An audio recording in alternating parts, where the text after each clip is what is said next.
Hi, we are going to see about hydroxy compounds. In this hydroxy concept compounds, I am going to discuss about the uh, classification of alcohols and nomenclature of alcohols, and finally with the how to differentiate the primary, secondary, and tertiary alcohols. Firstly, with the classification of alcohols, alcohols can be classified on the basis of the hydroxyl group attached to the carbon atom. It is divided into monohydric alcohol and polyhydric alcohol. Monohydric alcohol is one which contains only one OH group. For example, we can see ethanol. In this, we can see the presence of only one OH group, and hence it is considered as a monohydric alcohol. And in the case of polyhydric alcohol, we can see the existence of more than one OH group.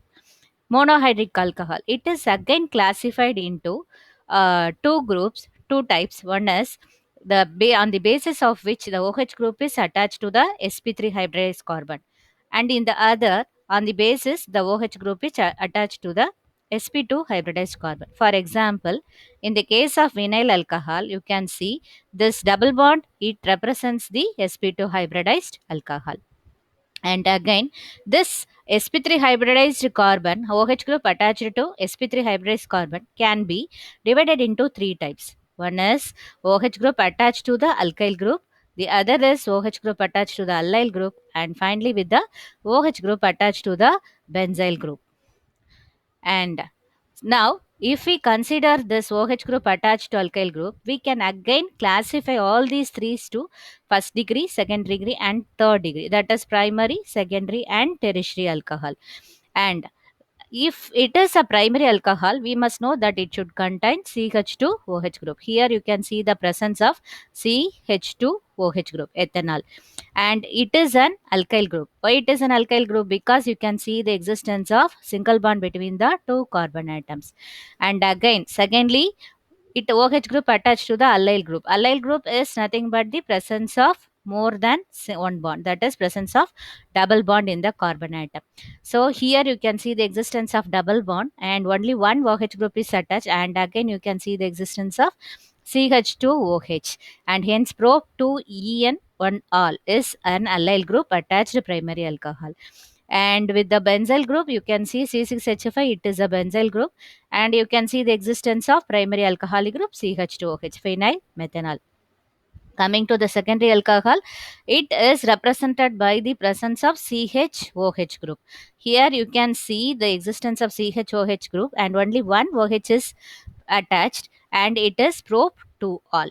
And coming to butane 3 E1 here again you can see the existence of CHOH group. Together you can see the existence of double bonded atom, and hence it is an example of allyl group. And with the phenyl ethanol, you can see the existence of benzyl group and CHOH group. It is an example of secondary alcohol. Coming to the tertiary alcohol, it is characterized by the presence of COH group. And here you can see this 2-methyl propane 2 as an example of only one OH group attached and to an alkyl group. This is an alkyl group. And here with the allyl group, you can see the example 2-methyl but 3-ene 2 all. Here you can see the existence of double bond and COH group, and it is a tertiary alcohol. And finally with the benzyl group C6H5 COH, that is 2-phenyl propane 2 all. It is an example of 3-degree alcohol. Now with the polyhydric alcohol, that is alcohol having more than one OH group. It is again classified into three types. One is dihydric alcohol, where you can see the existence of two OH group at the two ends of the CH2 bond. That is glycol. Ethane 1,2-diol is an example of dihydric alcohol. Coming to trihydric alcohol, you can see the existence of three OH group. Here one OH group, here second, and the third. That is glycerol. It is an example of trihydric alcohol. And a hexahydric alcohol, where you can see the existence of 6 OH group. Here one OH group and here 4. And finally at the end you can have the one OH group, sorbitol. It is an example of polyhydric alcohol. Now, coming to the nomenclature, how to give name to the alcohol. There are four basic rules which we have to follow when we give the name to the alcohol. First, we must select the longest chain. That is considered as the root word where you have the functional group. So that is the first rule. Secondly, you have to number in such a way that the functional group gets the lowest possible number. So that is the second rule. And if you have any substituent that you have to name, that is the third rule. And lastly, we have to fix all those things first with the prefix, that is the substituent that is present in the substance group, and the root word, that is the longest chain that you have, and primary suffix, that is whether the compound is a saturated compound or an unsaturated compound, that we will be labeling. And finally, secondary suffix, as secondary suffix we will attach oil. Now, for as an example, we can see this tertiary butyl alcohol. It is the common name. How to give the IUPAC name? As I told you, first we have to fix the attachment. That is here, first we have to select the longest chain. As you can see the numbering, wherever direction you number, you will be having only 3 carbon atom. So the root word is 3. So 3 corresponding to 3, it is prop. And the compound is what? It is a saturated compound. And hence you have to add the primary suffixes a and e. And coming to the substituent, here in the second position you have one methyl group, so that is 2 methyl. And finally with the OL, so again this hydroxy group is attached to second position of the carbon atom, and hence it is labeled as 2OL. In the primary suffix we have to replace the e, and hence you will be getting the name as 2 methyl propane 2 OL. Okay. Similarly, coming to isobutyl alcohol. Here you can see, you can number anyway. So even if you can start from here, this carbon 1, 2, 3, or this carbon 1, 2, 3, whichever. But according to the second rule, you have to give minimum number to the OH group. So here only we have to start numbering. So 1, 2, 3. So again 3 carbon atom. So the root word will be pro. Again, it is also a saturated compound, so ANE. Again, in the second position, you have the attachment methyl group, so 2 methyl. But in this case, you can see the presence of OH group attached to the first carbon atom, so 1 OL. So finally, again, in the primary suffix, you have to remove the letter E. So you'll be getting the IUPAC name as what? 2 methyl propane 1 all. And coming to the benzyl alcohol, this group is called phenyl group. And here we are going to replace, that is, this is actually CH3OH. In that, one H is replaced by the benzyl group.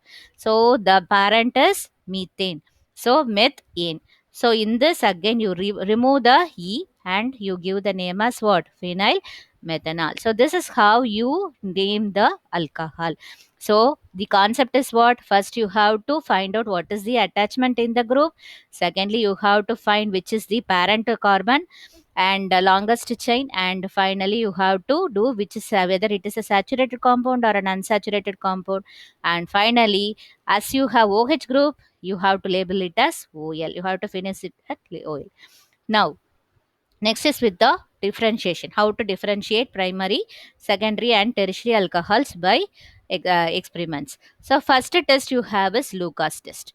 In this Lucas test, we are going to heat the alcohols with Lucas agent. Lucas agent is nothing but a mixture of concentrated hydrochloric acid and anhydrous zinc chloride. And when I heat it at room temperature, suppose if the alcohol happens to be tertiary alcohol, I will be getting turbidity immediately due to the formation of alkyl chloride. And if it is secondary alcohol, the reaction takes place within 10 minutes and you will be getting turbidity due to the formation of alkyl chloride. But if it is primary alcohol, there is no reaction. See, here this is a tertiary alcohol because it contains COH group. So when I add HCl and anhydrous zinc chloride, which is a Lucas reagent, this OH group is replaced by Cl. So I will be getting 2 chloro 2 methyl propane, and here I will be getting the appearance of turbidity immediately. And in this case, this is a secondary alcohol because I am having CHOH group. And here this OH is replaced by Cl and I am getting 2 chloropropane, but this is a slow appearance of turbidity. And in the case of primary alcohol, there is no reaction at temperature. Turbidity only, it appears only on heating. This is how we differentiate using Lucas reagent.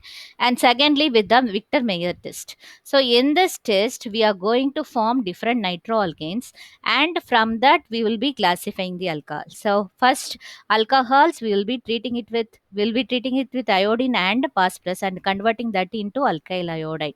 In the second step, this alkyl iodide we will be treating it with silver nitrate, so that we will be getting the nitroalkanes. And finally, to this nitroalkanes, we will be adding nitrous acid, and it is made alkaline with KOH. So these are the three reagents that we are using in this reaction. So, first, if it is a primary alcohol, now consider the primary alcohol ethanol I have taken, to which I am going to add phosphorus and iodine. So, when I add phosphorus and iodine, the OH group that is present in the alcohol should be replaced by I. This is the first step. So that I am getting iodoethane. So, to that, I am adding silver nitrate. So, here what happens? This I group is replaced by NO2 of silver nitrate. So that you are getting nitroethane. Now, thirdly, you have to add the reagent nitrous acid. So, when I add the nitrous acid, from this H2 and O of the nitrous acid is removed, and hence you will be getting a double bond, and the result in the remaining substance NOH added to the compound. To this compound, if I add KOH, this H is replaced by the K of the potassium hydroxide, and immediately we'll be getting a red coloration. So if I get red coloration, it is indicative that we are having the primary alcoholic group. And suppose if I consider the secondary alcoholic group, CHOH group, again I am going to treat with phosphorus and iodine. What should happen? This OH group should be replaced by iodine, same step. So I will be getting 2 iodopropane. Again, to this iodine group, iodopropane, I have to add silver nitrate. When I add silver nitrate, this iodine should be replaced by NO2. So I will be getting 2 nitropropane. To which again I have to add nitrous acid. Now here in this condition, we have only one hydrogen, so OH from the nitrous acid and H from the CH group are removed, and only the NO group which is remaining in the nitrous acid is added to this compound, and hence you will be getting 2 nitro, 2 nitrisopropane. Now if I add KOH, I will be getting blue coloration. Okay, here there is no H to replace the reaction, so you'll be getting blue color in this step. And finally, with the 3-degree alcohol, here you can see the presence of COH group. So it is a 3-degree alcohol. So to which if I add phosphorus and iodine, same step. So OH should be replaced by iodine. And if I add silver nitrate, what should happen? This iodine should be replaced by NO2 group. And now if I add nitrous acid, there is no hydrogen attached to the center carbon atom, so that what happened, there is no further reaction, so we will not get any coloration with KOH. This is how we will differentiate the primary, secondary and tertiary alcohol using Victor Meyer's test. And with the last, catalytic dehydrogenation. Catalytic dehydrogenation means using a catalyst you are going to do the process of dehydrogenation. Dehydrogenation means removal of hydrogen. So when the vapors of this primary or secondary alcohol is passed over copper at 573 Kelvin, the process called dehydrogenation takes place, which means removal of hydrogen atom takes place. And if it is a tertiary alcohol, there is no reaction. There is an alkene formation. Say for example, if I consider the primary alcohol, ethanol, copper at 573 Kelvin, if I pass, I told you there is a removal of hydrogen. So H2 will be removed from this group, and resulting compound will be CH3CHO, which is ethanol and Al. And if it is a secondary alcohol, Cu and 5 at 573 Kelvin, here what happens? I have to remove the hydrogen group. Again, one H from the carbon, the other H from the OH group is removed, and hence you have the formation of propanone.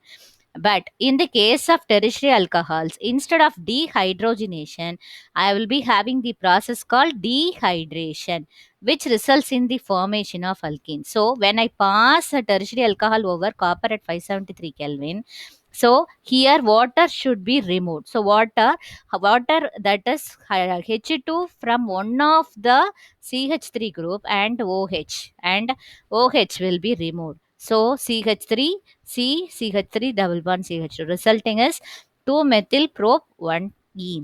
So double bond, here you can see the formation of double bond between a carbon and a carbon. So if it is a primary alcohol, during this catalytic dehydrogenation, you will be having a aldehyde formation.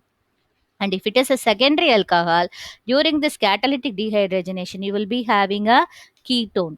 And if it is a tertiary alcohol, you will be getting a allyl group formation. So that is a double bond formation in this compound. Okay. So thanks for watching this video. If you feel this video is useful to you, kindly hit the like button. And if you feel this it is interesting, you can subscribe. Thank you.